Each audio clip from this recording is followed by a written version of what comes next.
Welcome back to Smoked, Pit to Stage, the Dallas Opera.tv show where we bring barbecue and opera together. Today our guests are Courtney Mina, Joseph Leon, and Mary Dibbert from the Dallas Opera's education and family performance of The Elixir of Love. Welcome to the Windsphere and the 5th floor in the Dallas Opera offices. Thank you. Thanks for having us. So one of the things that can be challenging for a singer, especially if you like your own cooking and like doing barbecue, is cooking on the road. And certainly packing a smoker into your carry-on is not something that TSA would enjoy very much. And so instead today we're going to look at a way that you can make barbecue flavors wherever you go. So this is an oven smoked chicken. Because a lot of times, whether you're in an apartment or visiting someone's house, you don't necessarily have access to a smoker. And so today we'll be making chicken quarters. And so we'll start with our dry rub for these chickens. And I'll actually let each of you add things. We'll start, Courtney, we're going to take 2 tablespoons of smoked salt. And so if you'll go ahead and add our smoked salt. And then Joe, over here we have some smoked pepper. I'll let you add that in. Smells great.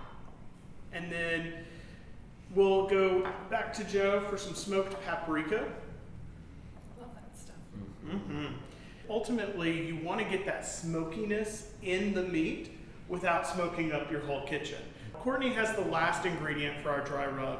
This is a 1/4 teaspoon of hickory smoke powder.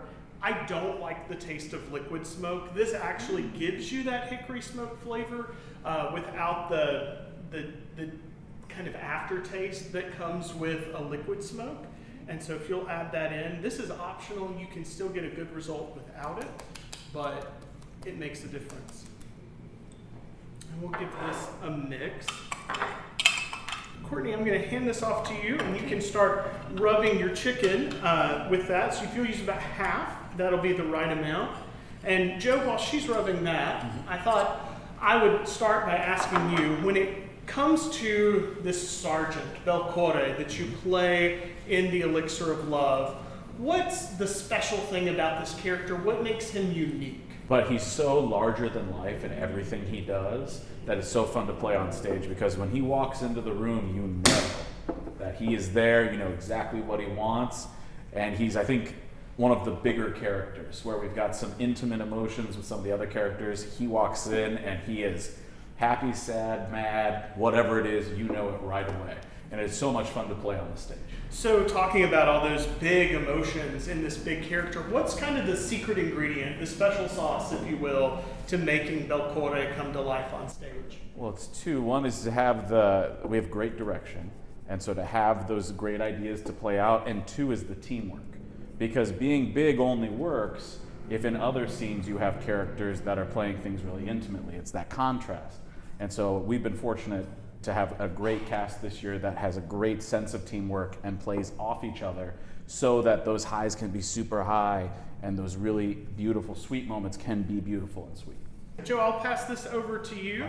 And while you get to rubbing, you'll want to get that nice and dry rubbed. Courtney, I'll come over to you. Okay. And so a lot of times in the kitchen, we talk about our preparation, our mise en place, getting everything where it needs to be. What's the preparation for a role like Adina like for you?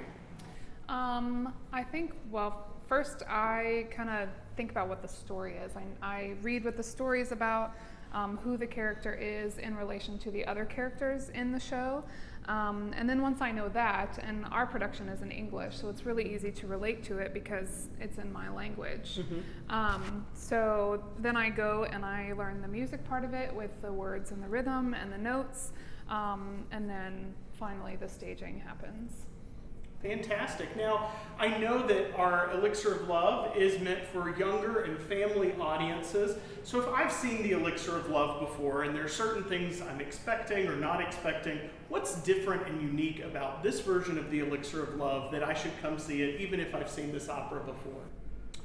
Well, I would say that ours is really neat because it's for families, right? So we've taken this big 2.5-hour Italian opera and sort of expertly compacted it into one easy to follow story. And you get all the major characters, you get all the main action in an easy to digest, in our language, like Courtney said, package that can be the sort of perfect idea for somebody's first going of an opera to see if it's what you like. So like opera concentrate almost. Exactly. Courtney, any other thoughts on that from you? I think that because it is compact and it's in English, that it's easy to follow.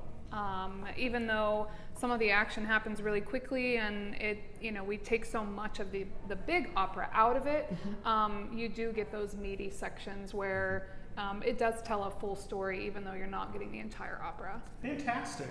We're going to go ahead and get these in the oven. And so for that, we'll want to set our oven to about 300 degrees. That's a little bit lower of a cook time. Overall, this will take about a 50 to 60 minute cook. And so we'll go ahead and transfer these to our oven and we'll come back halfway through the cooking process. So it's been a few minutes and our internal temperature on these has reached about 120 degrees. So we're going to pause our cooking and take in our next step. I'll sit this down here and I'll slide this over towards you a little bit, Joe. Be very careful. These are hot.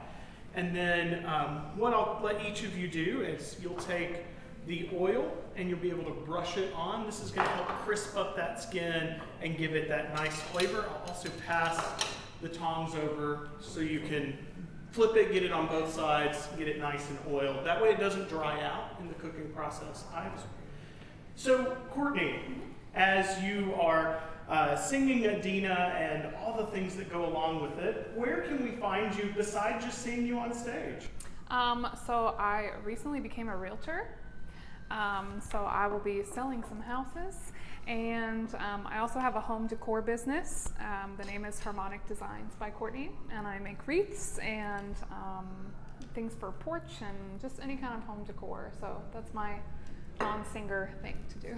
Fantastic. Now, I know there are a couple of other places that our audiences might recognize you from. Where might they have seen you recently?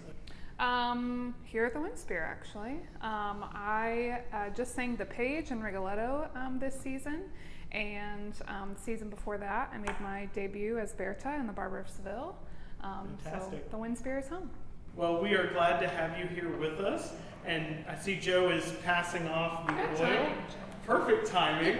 And so we'll shift over here, and I'll make the same ask of you, Joe. When you're not on the stage as the sergeant, where might we find you? Well, I love to hang out in Dallas. This is my favorite job, but I love to be at American Airlines to watch the Mavericks play and the Stars when I get time just to go. Big sports fan. And just any sort of concert around the area. I love to not just my own art, but see everybody else performing, because I think that's how you become a better singer or artist, is just to intake as much as you can. And Dallas has such a thriving art scene that it's really a blessing to work here.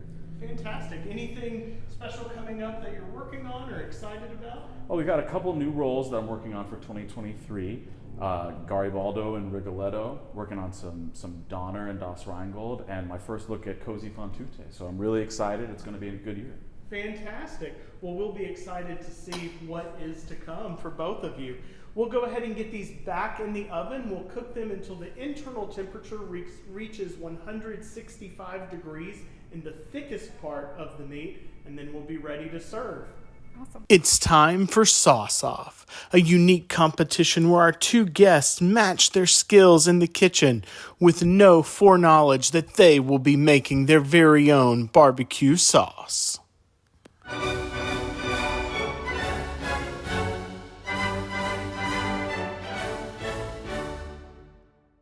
Thanks, Jordan. Appreciate it. Oh. Soprano problems. Hashtag. Every soprano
Today I've presented for you a barbecue sauce with some Asian influences, some chili powder, some chili pepper.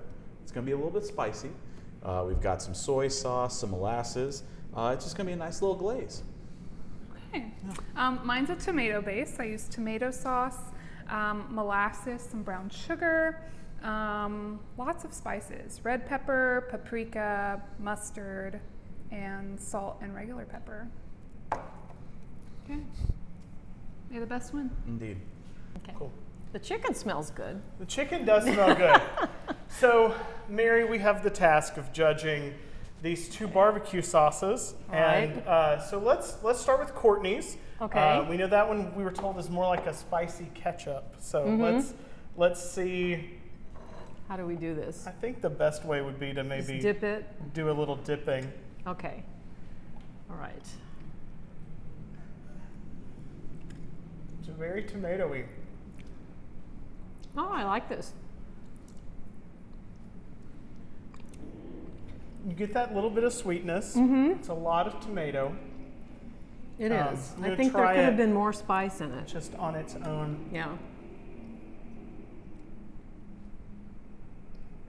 Yeah, a little more spice would have been nice, but a nice even flavor overall. This would be good with pork too. This would be good with pork. Yeah. All right, let's try what Joe made, and this one is the one with the more Asian influence. Okay. I hear it's supposed to be a little spicier, Okay. so All right. Sugar and spice and everything nice.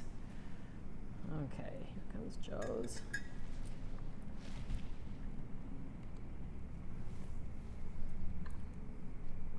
totally different flavor. You definitely get the chili oil coming through, something, Yeah. a little more heat-like. I'm gonna try it by itself, just like I did with Okay. Courtney's. All right. We have to both do the same. I mean, they really are apples and oranges sauces. They're quite different. Yeah. But let's confer, and then we'll present our judgment. After conferring, Mary and I have come to a decision, and we have decided who the winner of this barbecue sauce making competition is. So, Mary, I'll hand it over to you to announce our winner. We decided to give you a tie. Yes. And it's because both of them are good, but they're so different that we couldn't distinguish between the two of them for quality. And there's such a different flavor between the two of them that I would take either one. Yeah, they're both good, and they both work with the chicken. So, That's right. job well done. Way to go. Congratulations. Thank you, Chef.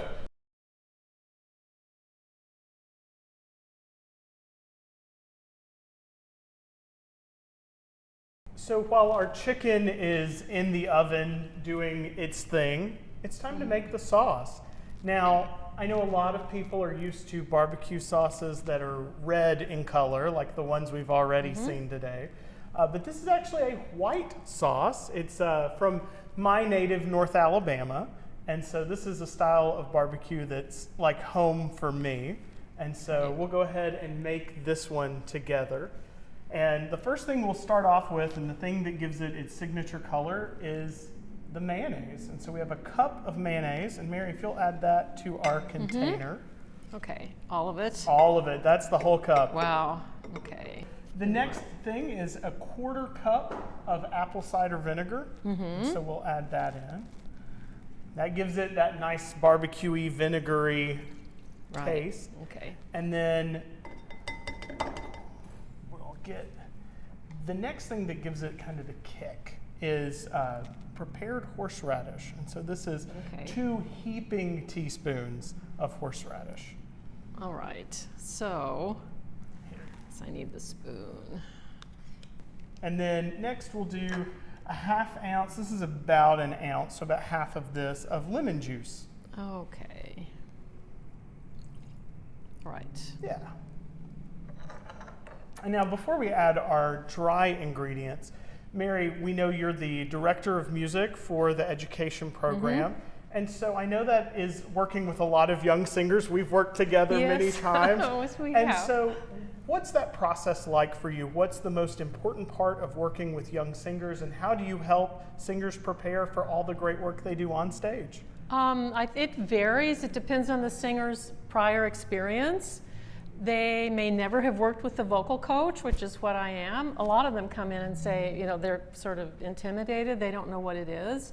So you make them realize that it's supposed to help them learn the music and have a good feeling about the music and get them ready to do their best. We are really lucky in this company to have such a vibrant and exciting education presence out in Yes. our community. Now, we'll go ahead and add next a tablespoon and a half of granulated sugar. This gives it the sweetness, helps cut some of the acid that's going on with the lemon juice and the apple cider vinegar. And so, Mary, with taking these shows out into the community, I know when our audiences get to come to the Windspear and see the family performances, they'll see Elixir of Love with a full orchestra, but I know that's not always the case in what you do, specifically with Opera Truck and all of the other wonderful things you have going on. So what does it look like from your end when you go out into the community? Well, we take the shows out into schools or community centers, and we take an electric piano, or sometimes there are fine, good pianos that we can use. The piano sometimes is behind the singers, sometimes in front of the singers. It depends on the setup. And we get a chance to be closer to the audience when we're performing. So when I'm playing, I can look out and see the children, see them laughing, or hear they speak sometimes to the singers. So it's really a more intimate, it's more like chamber music. Fantastic. I know that that is the highlight of the week sometimes, is when those kids are live reacting in that moment. We'll finish this sauce off with a 1/4 teaspoon each of cayenne pepper and paprika, and we'll go in with those. And just like once your singers have come to see you and put in the work, we'll mix it all together and get it ready to go. Okay. We'll add one last ingredient. Now, typically this sauce is actually a pretty liquidy sauce because you will dunk the whole smoked chicken into this sauce. This is a little thicker. Personally, I like my sauce a little thicker than the traditional way. So rather than a 1/2 cup, we'll just do a 1/4 cup of water into that mixture. And we'll give that one last stir, and we will have our Alabama-style white sauce. Great. So now that we've pulled our chicken out of the oven, again, the internal cook temperature, 165 degrees. Food safety is important. And then we'll go ahead and we'll add our Alabama white sauce over the top and give that a good coating. Again, traditionally you might dunk it, but today we'll just give it a coating across the top. And I'll plate everyone up a little bit of chicken here. All right, Okay. let's dig in.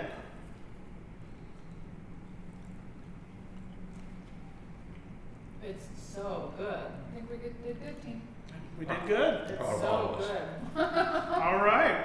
Well, No kidding. from all of us here at the DallasOpera.tv and Smoked Pit to Stage, thank you all three for coming on and being our guests today and for making your own sauces or making a sauce with me and bringing Alabama white chicken to folks everywhere in all kinds of environments. And keep your eyes peeled for the Elixir of Love coming to the Windspear and also community performances near you.